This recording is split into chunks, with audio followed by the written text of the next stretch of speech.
Estamos de regreso, contarles que ya partió el presidente Gabriel Boric a una gira por la India con el propósito de seguir expandiendo las relaciones comerciales.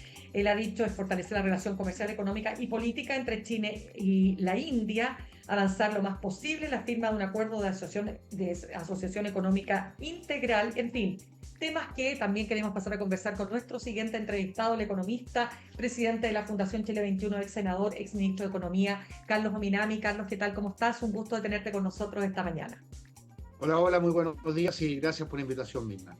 Bien, pues Carlos, tú escribiste en una columna de opinión el fondo del estancamiento económico, que hay un dato, tú dices, incontrovertible, y es que llevamos 15 años de estancamiento. Eso pareciera ser, estamos todos de acuerdo, pero cuando tratamos de explicar por qué estamos en este estancamiento, ahí surgen distintas posiciones, ¿no? Quiero entrar a eso porque antes de entrar ya a lo que está hablando, lo que está pasando con este viaje del presidente Boric, ¿verdad? Y todo lo que se perfila para este año. Vámonos un poquito más atrás en la historia, desde tu punto de vista. ¿Qué explican esos 15 años de estancamiento? Bueno, efectivamente, yo creo que hay bastante consenso en el sentido de que llevamos un periodo largo de estancamiento, 15, 20 años. La Comisión de Productividad habla de 20 años. El crecimiento potencial de la economía, que era en torno al 6% durante los 90, está hoy día en un tercio de eso. Estamos en un crecimiento potencial en torno a 2%, lo que claramente es muy, muy mediocre. Y efectivamente, como tú decías, las posiciones divergen en cuanto a la explicación de por qué esto ocurre.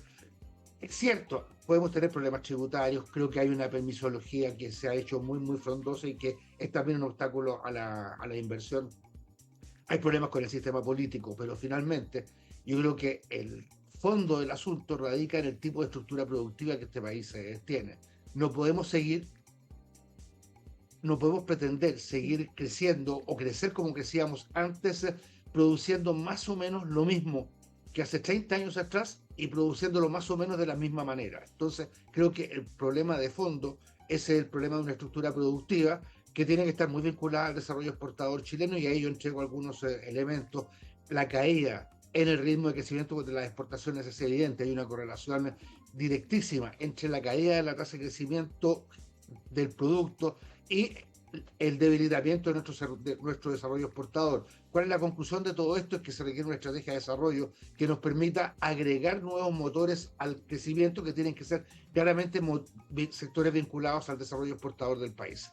Claro, de hecho tú das unas cifras que son súper interesantes, porque tú dices que entre el 90 y el 2001 la tasa promedio anual de exportación era de 9,6. Entre 2002 y 2012 bajó a 3,2 y entre 2012 y 2023 0,5 anual. ¿Qué explica estas cifras tan, Pero lo que digamos, explica esto es que deterioradas, ¿no? estamos especializados en sectores que crecen relativamente poco a nivel internacional: la pesca, la fruticultura, el sector forestal. El que quizás el que crece más, que puede ser una cierta excepción, es el sector minero, pero que en Chile también ha tenido bastantes problemas porque tenemos una caída fuerte de la productividad, producto de la disminución de la calidad de las leyes de los minerales. Pero en lo fundamental tenemos una estructura exportadora que no se ha diversificado, que se mantiene más o menos estable en su configuración básica durante los últimos 30 años, y eso dio para un crecimiento muy fuerte durante una época importante, pero eso está básicamente agotado. Entonces, de lo que se requiere es de una diversificación de la estructura exportadora. Ahora, aquí tampoco tenemos que inventar cosas que sean sustancialmente distintas.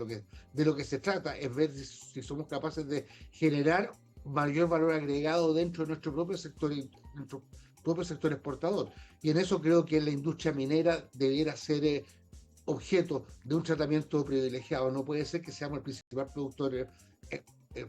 productor de cobre del mundo, que seamos un gran exportador también, somos el segundo mundial de litio, y no tenemos una industria que vaya vinculada con esos sectores como lo han desarrollado otros países. Hay muchos países que tienen estructuras, que tienen impuestos mucho más altos que el nuestro, que tienen también regulaciones que son mucho más estrictas, el caso de los países escandinavos, pero y que crecen mucho más que el nuestro porque tienen una estructura exportadora distinta.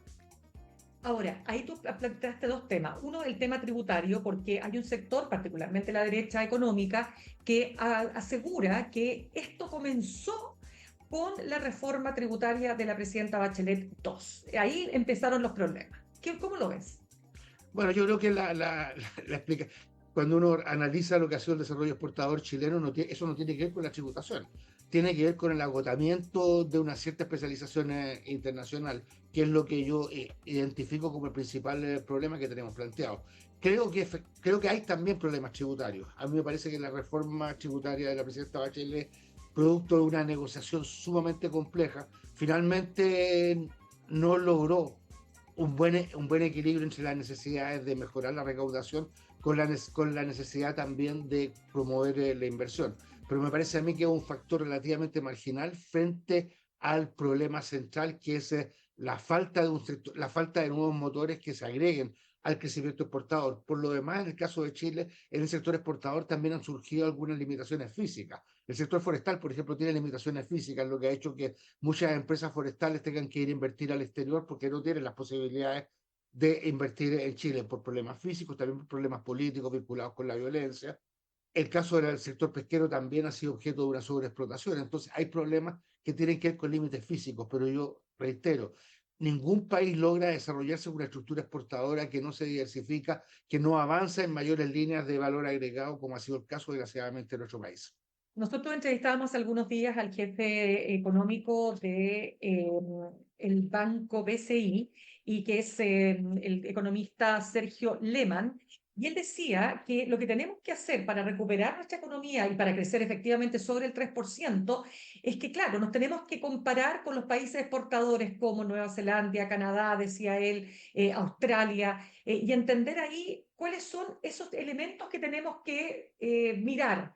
Desde tu punto de vista, ¿hay algo de eso? ¿Tenemos que mirar justamente estos países? Yo creo que todos esos tres países que son un muy buen ejemplo de países que tienen estructuras productivas que en su momento fueron parecidas a la nuestra, que han basado su desarrollo en su dotación de recursos naturales, son países que tienen estrategia de desarrollo, son países que tienen un horizonte de desarrollo que permita que las inversiones se fluyan, que los sectores productivos, que el mundo empresarial tenga también una perspectiva de hacia dónde orientarse. Y desde ese punto de vista, yo creo que uno de los grandes problemas que tenemos en nuestro país tiene que ver con dos cosas, que tampoco desarrolláis en la columna. Una columna no permite un gran desarrollo, yo tengo un texto más amplio, pero esto tiene que ver mucho con el cortoplacismo. Tiene que ver con el hecho de que no tenemos esa perspectiva de estrategia de desarrollo, ese horizonte más amplio, y estamos muy concentrados en el manejo de la urgencia. Y eso se explica o se explicó muy bien en los tiempos de crisis al finalizar el periodo de la dictadura militar, en donde una crisis financiera muy fuerte obligaba también a hacer una gestión muy concentrada en ajustes de corto plazo. Ahora, yo creo que lo que nos falta es una mirada más larga, una mirada más estratégica, y en eso lo que hemos heredado es una conducción que sigue muy concentrada en el corto plazo, y en eso el Ministerio de Hacienda, que es un muy buen Ministerio de Hacienda desde el punto de vista del control de las finanzas públicas. Tenemos también un Banco Central que es una institución sólida desde el punto de vista del control de la inflación. No tenemos una institucionalidad que sea suficientemente sólida, robusta, con liderazgo en los temas productivos. Y nos Mira, pasa, Mirna, sí, y el sí, ejemplo mayor es lo que pasó con Corfo y con Hacienda, los 3.000 millones de dólares del litio. claro, exacto, ese es un punto interesante. Carlos Ominami, leía una entrevista este fin de semana al ex vicepresidente del Banco Central, Pablo García, que decía lo siguiente, mira, él decía que para crecer más tenemos que trabajar más, pero hace 15 años nuestra discusión en Estado centrada en trabajar menos. Partamos por ahí porque luego te quiero hacer otro punto de lo que él señala. ¿Qué opinas? Bueno, probablemente sí, probablemente sí. Ahora yo creo que si uno compara las horas que se trabajan en Chile respecto de otros países, en Chile se trabaja más que la media, claramente más que la media de los países de la OCDE. No tengo los números en la cabeza, pero podría afirmar que la media de la jornada laboral chilena es sustancialmente mayor que la media de la jornada laboral en los países de la OCDE. El problema es la calidad del trabajo, el problema es nuestra productividad. Podemos trabajar más, pero somos menos productivos. Entonces, ahí está el problema. Y el problema de la productividad tiene que ver con la calificación de la mano de obra y tiene que ver también con la tecnología que utilizamos. Y ahí viene otro problema, Milna, que es el siguiente. Aquí se dice, no, es que en Chile no se innova. Es cierto, se innova poco. ¿Y por qué se innova poco? Porque no es negocio innovar. Eso final, Mm. yo no creo que, no es el problema del desgano, no es el problema de una flojera del sector empresarial que no. Si uno Ya. haciendo lo mismo puede tener una buena utilidad, ¿para qué va a incurrir en riesgos mayores? Ese es el tema de fondo. Eso, claro. Ahora, él decía lo siguiente, y esta, aquí la parte que yo considero que es un poquito más controversial. Él decía que ¿qué fue lo que nos pasó? Dice él.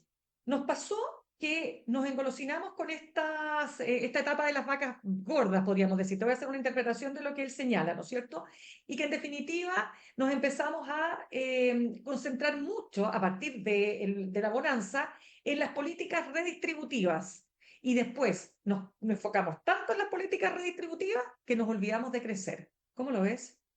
Yo creo que es cierto que había un énfasis en el último tiempo en política redistributiva, en la ampliación de la protección social. Ahora, yo creo que eso también es importante porque los países se desarrollan también en la medida en que tienen sistemas de protección social que son más sofisticados, que generan finalmente mayor cohesión social. El problema, en Chile tuvimos un problema muy, muy serio, tuvimos un estallido que, digamos las cosas como son, nadie logró anticipar suficientemente porque no pensábamos que las cosas estuviesen a ese punto de álgida, y eso tiene mucho que ver con la debilidad ya, de nuestra cohesión social, y eso a su vez es el reflejo de las insuficiencias de los sistemas de protección social. Ahora, yo creo que sí ha habido una despreocupación por el crecimiento. Yo creo que han habido sectores dentro del mundo, particularmente el mundo de la izquierda, que miraron con recelo el crecimiento. Y creo que eso ha sido un grave error. El crecimiento, mira, un alto crecimiento no soluciona todos los problemas, pero un bajo crecimiento genera innumerables problemas. Yo creo que de alguna forma el estallido social tiene mucho que ver también con la caída del crecimiento. Claro, mira, lo que pasa es que él propone, o mejor dicho, él plantea la gratuidad, la reforma al CAE, la PGU, los retiros, los IFE universal, el salario mínimo, la jornada a las 40 horas. Es decir, él dice desde el 2010 a la fecha, con la excepción del énfasis que se le ha dado a las energías renovables, todas las otras políticas han sido redistributivas. Entonces yo te pregunto, ok, ¿dejamos fuera eso? O sea, crecer significa olvidarse de que tenemos un país con profundas desigualdades. ¿Cómo? O sea, la PGU hoy día es como una de las grandes caballitos de batalla, ya ni siquiera No, de yo este comparto gobierno, del gobierno que pasado. no, yo creo que efectivamente aquí se requiere un equilibrio entre producción y distribución. Uno no puede estar permanentemente distribuyendo finalmente lo que no produce. Eso lo que está generando también es un problema fiscal. Tenemos un nivel de endeudamiento que ha ido creciendo. Está todavía en niveles bastante manejables, 43-44% del producto de deuda pública, pero es cierto que tenemos un problema fiscal porque creo que el énfasis, el necesario énfasis en la protección social no ha ido acompañado de un énfasis suficientemente profundo en materia de crecimiento. Y creo que en eso, afortunadamente, Chile tiene todavía una oportunidad. Todo lo que significa ser el principal productor de cobre, las posibilidades que tenemos en materia de energías renovables. Ahí yo creo que ahí hay una muy buena demostración de cuando el país Ujú. se pone un objetivo, logra hacer cosas importantes. Ha logrado una transformación significativa de la matriz energética. Hemos hecho cosas que son bastante significativas a nivel internacional desde el punto de vista de la generación de energías renovables no convencionales, pero eso ha sido relativamente pequeño y no ha ido acompañado de otros esfuerzos en el campo productivo. Y para eso yo creo que se requieren también cambios que son bien importantes. Hay un tema institucional que lo vengo planteando hace mucho tiempo. Aquí se requiere una mesa de tres patas. Hay, pero lo que tenemos son básicamente dos patas. Tenemos una buena pata en el Ministerio de Hacienda, tenemos una buena pata en el Banco Central, pero no hay, como ocurre en otros países, una institucionalidad fuerte en los temas de desarrollo productivo que ponga por delante el crecimiento como objetivo fundamental. Al ministro de Hacienda finalmente se le evalúa básicamente por la capacidad que tenga de generar buenos equilibrios macroeconómicos. Al Banco Central se le valora por su capacidad de mantener bajo control la inflación. A nadie se lo valora por el crecimiento finalmente. Ya, pero espérame, que tú has mencionado varias veces el tema de la productividad. Lo dice Berguán, me ha tocado conversar también con Rafael Berguán y otros economistas que ponen ahí el énfasis de lo que está pasando con el estancamiento. Pero ¿cómo se sale de eso? ¿Cómo logramos romper esa inercia de una baja productividad en Chile? Bueno, yo creo que eso supone un gran esfuerzo, supone definir. no de manera burocrática desde el Estado como se hizo antiguamente, antes de los años 70, en los tiempos de la sustitución de imputaciones, en donde habían definiciones más bien burocráticas desde arriba. Yo creo que aquí tenemos que concertarnos, generar una alianza público-privada que sea mucho más dinámica y decir, mire, ¿por dónde van a ir? ¿Por dónde tenemos que concentrar nuestros esfuerzos? Y alinear todas las políticas en función de eso, alinear la política educativa en función de eso, alinear las políticas de capacitación, todos los esfuerzos en cuanto a promoción de pequeña y mediana empresa y hacer un esfuerzo grande por sacar las cosas adelante. Hay, por ejemplo, dos proyectos grandes hoy día de hidrógeno verde, uno en el sur del país y otro en el norte. Estamos hablando de más o menos proyectos por 20.000 millones de dólares. Hay que ver, el proyecto del norte tiene un problema bien complejo, que está topándose con todo lo que son las condiciones que tiene que garantizar Chile desde el punto de vista de la observación astronómica. A lo mejor ese proyecto se puede mover, pero por Dios que sería importante que Chile pudiera Ujú. tener el próximo tiempo un avance significativo en materia de hidrógeno verde con una inversión de 22.000 millones de dólares. Creo que son ese tipo de iniciativas que hay que buscarla, hay que salir también a generar interés en los inversionistas extranjeros para que podamos tener una base productiva que nos permita empujar las cosas en la buena dirección. Ya, y este estancamiento que lo ves tú, lo ven muchos economistas, ¿no es cierto? ¿Se profundizó en este gobierno, el primer gobierno de izquierda, de izquierda a izquierda, digamos, de los últimos 35 Yo no años? creo que, yo creo que sería injusto decir que se profundizó, yo creo que simplemente no se logró atacar, se mantuvo Ya. la inercia, seguimos con un crecimiento en torno al 12%. Desgraciadamente, creo que el gobierno del presidente Boris va a ser el gobierno con la tasa de crecimiento promedio más baja desde el 90 en adelante. Pero creo que sería muy injusto responsabilizar individualmente a este gobierno. Yo lo que sí creo que este gobierno no ha sido capaz de producir una inflexión dentro de esta tendencia decreciente. ¿Qué te parece, para ir cambiando de tema, ya se nos va acabando el tiempo, pero Carlos Ominami, ¿qué te parece la propuesta de la candidata Matei de bajar el impuesto corporativo a las grandes empresas a 18%?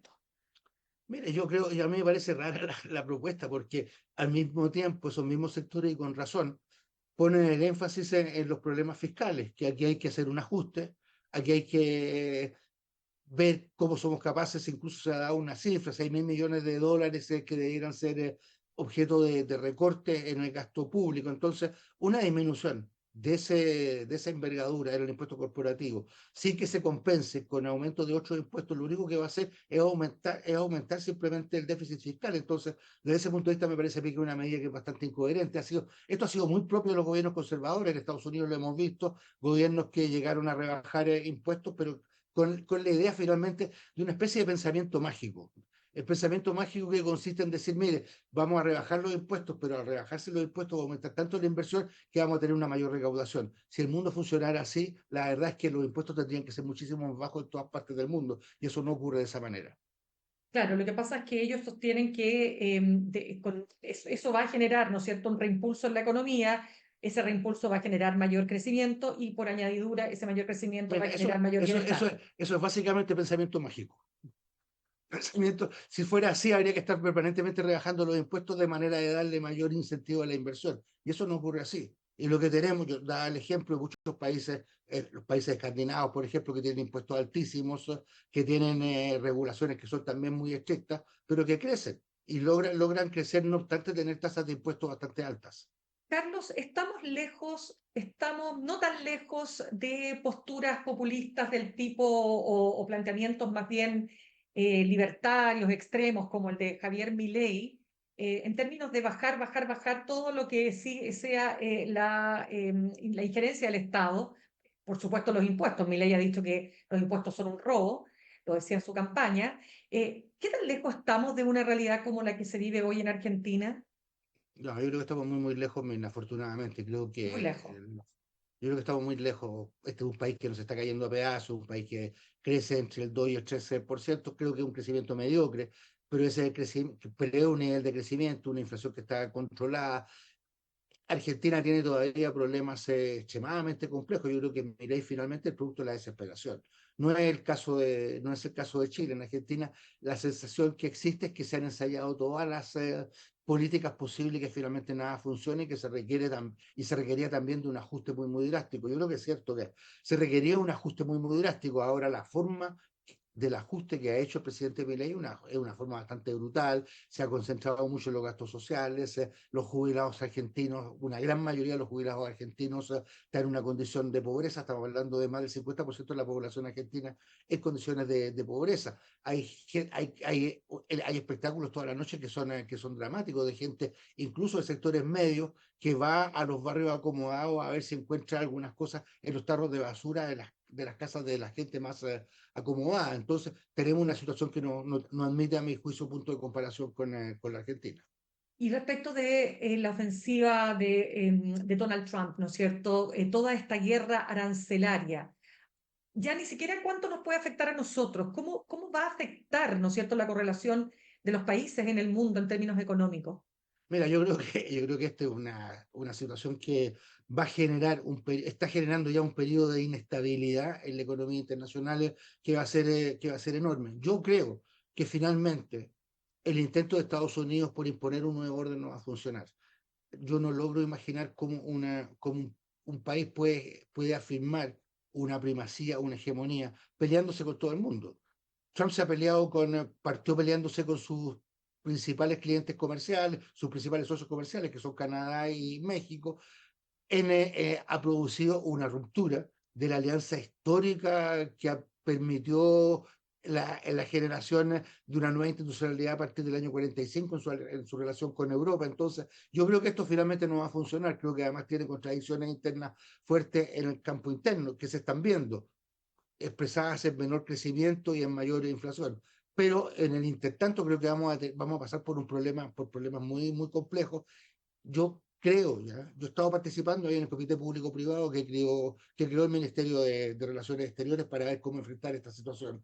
Creo que Chile está haciéndolo bien, hay grupos de trabajo específicos respecto del cobre, respecto del sector agrícola, viendo dónde pueden haber zonas de riesgo, creo que lo estamos haciendo bien, pero en Ya. algún momento tendremos que ver también cómo confluimos con otros sectores para los efectos de poder recomponer un orden multilateral y evitar que prospere esta política de Trump que busca sustituir el orden multilateral por un orden claramente unilateral.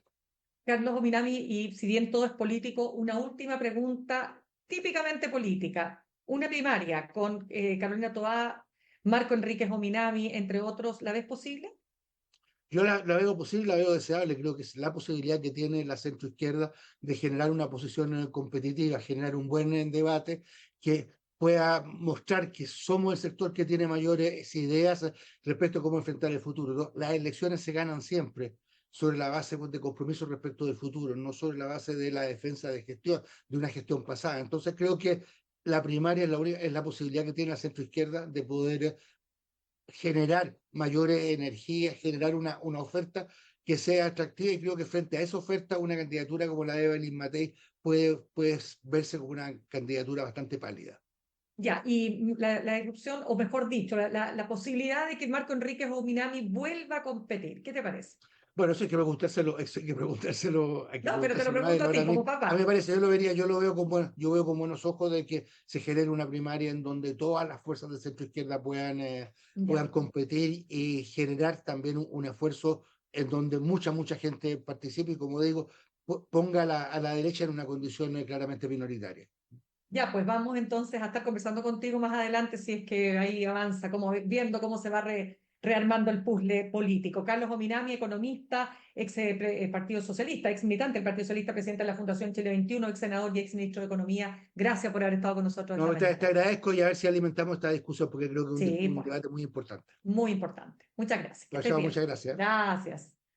Saludamos a nuestros auspiciadores. Ahorrar cotidianamente se puede y de forma organizada, rápida y online con Ahorrando, la nueva funcionalidad de tu app Coopeuch, en donde puedes programar ahorros de manera fácil y entretenida, eligiendo tus propias reglas y metas.